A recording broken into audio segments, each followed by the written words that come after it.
আগামী 25শে মার্চ বামপন্থী শ্রমিক সংগঠন all India road transport workers federation নিজেদের বেশ কিছু দাবি দেওয়ার পরিপ্রেক্ষিতে দিল্লির সংসদ ভবন অভিযান সংঘটিত করছে। এই অভিযানের অংশ হিসেবে গোটা দেশের বিভিন্ন প্রান্তে নিজেদের ক্ষমতা অনুযায়ী সংগঠন কর্মসূচি রূপায়ণ করছে। এরই অঙ্গ হিসেবে আজ রাজধানীতে সিআইটিইউর এর রাজ্য দপ্তরের সামনে থেকে সংগঠনের উদ্যোগে এক মিছিল সংঘটিত করা হয়। এই মিছিল শহর আগরতলার বিভিন্ন পথ পরিক্রমা করে এবং নিজেদের দাবি দেওয়ার সপক্ষে গৃহীত আন্দোলন কর্মসূচির বার্তা তুলে ধরে। মিছিলের অগ্রভাগে বাম শ্রমিক নেতা প্রাক্তন মন্ত্রী মানিক দে, সিপিআইএম নেতা অমল চক্রবর্তী প্রমুখ উপস্থিত ছিলেন। এদিকে কর্মসূচি সম্পর্কে সংবাদ মাধ্যমের সামনে অভিমত প্রকাশ করতে গিয়ে মানিক দে দাবি করেন, এই সময়ের মধ্যে শুধুমাত্র অটো শ্রমিক নয়, গোটা দেশের বিভিন্ন স্তরের পরিবহন শ্রমিক এবং কার্যত শ্রমিকরা দুর্বিষহ অবস্থার মধ্য দিয়ে দিন অতিবাহিত করছে। পাশাপাশি এই সময়ের মধ্যে এমন একটা কঠিন পরিস্থিতি তৈরি হয়েছে যে জায়গায় দাঁড়িয়ে শ্রমিকরা নিজেদের প্রয়োজন অনুযায়ী কথা বলতে পারছেন না বলে অভিযোগ করেন রাজ্যের প্রাক্তন মন্ত্রী। এই অবস্থায় এই আন্দোলনে সদর্থকভাবে সকলের অংশগ্রহণ কামনা করার পাশাপাশি মানিকবাবু আশা প্রকাশ করেন সম্মিলিত প্রতিবাদ এবং প্রতিরোধের মধ্য দিয়েই দাবি আদায়ের রাস্তা বলিষ্ঠ করা হবে। Bureau report, Tripura news Bangla.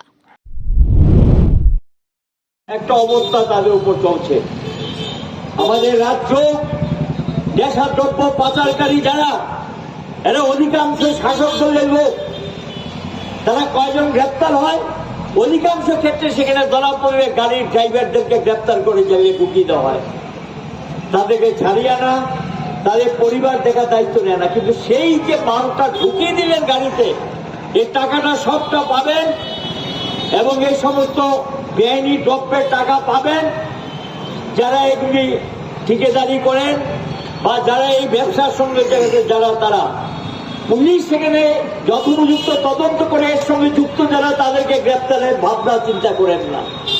এই অরাজক অবস্থা চলছে, এটারই প্রতিবাদ আমরা করছি এবং এটার বিরুদ্ধে কথা বলছি, শুনতে চায় না। আজকে এখানে মিছিলটা হচ্ছে, আগামী অর্থাৎ এই মাসে 24 তারিখ দিল্লিতে গোটা দেশে শ্রমজীবীরা ঐক্যবদ্ধ হবেন। পরিবহনের শ্রমিকরা দিল্লিতে যাবেন, দিল্লিতে তারা সেখানে মিছিল করবেন এবং সমবেত হবেন। কেন্দ্রীয় সরকারের দৃষ্টিতে দাবিগুলো নিয়ে যাবেন। সারা দেশে মোটর ভেহিকেল অ্যাক্ট সংশোধনের নামে যে সংশোধনী বর্বরিচিত, আমরা সোজা ভাষায় বলবো, এটা বর্বরিচিত সংশোধনী। আমেরিকার আইনের সঙ্গে সাযুজ্য রেখে ভারতবর্ষে আইন করা হয়েছে। রাস্তাগুলো খারাপ, যানবাহন চলার অনুপযুক্ত, সেখানে গিয়ে তাদেরকে উপর মামলা ঢুকিয়ে দেওয়া হয়। জেলের ব্যবস্থা, জরিমানার ব্যবস্থা বিশাল আকার ধারণ করেছে। কোটি কোটি টাকা সেখানে এই জেল জরিমানা আদায় তারা আদায় করছেন। তাহলে সরকার একদিকে পেট্রোলের দাম বাড়ায়, একদিকে ডিজেলের দাম বাড়ায়, একদিকে গ্যাসের দাম বাড়াচ্ছে এবং এটা করে পরিবহন শিল্পকে রুগ্ন করে দিচ্ছে। এখানে বিরাট অংশের শ্রমিক আজকে কর্মহীন হয়ে যাচ্ছে। সাধারণ অংশের উপর ভাড়ার চাপ পড়ছে, জিনিসপত্রের দাম বাড়ছে। পেট্রোল ডিজেলের থেকে ট্যাক্স নিয়ে ক্ষান্ত হননি। রাজ্যে রাজ্যে বিভিন্ন ট্যাক্স 100 গুণ 200 গুণ পর্যন্ত বাড়িয়ে দিয়েছেন। বিভিন্ন ট্যাক্স, রিডিউ ফি বাড়িয়ে দিয়েছেন, ফিগুলো বাড়িয়ে দিয়েছেন।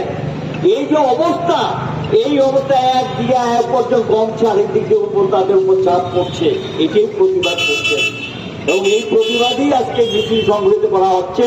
আমরা সরকারকে বলবো, তারা মানুষ, তারা যদি 2-4 দিন গাড়ি না চালায়, স্তব্ধ হয়ে যাবে, রাজ্য স্তব্ধ হয়ে যাবে, জীবনযাত্রা স্তব্ধ হয়ে যাবে।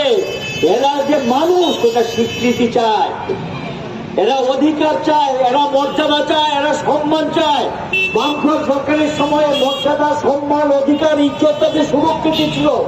আজকে সরকার পরিবর্তন হওয়ার পর তাদের মানুষ হিসেবে স্বীকার করে না এবং তাদের প্রতি অমর্যাদা, অসম্মান, রাস্তাঘাটে যা খুশি তা ব্যবহার, এগুলো চলছে।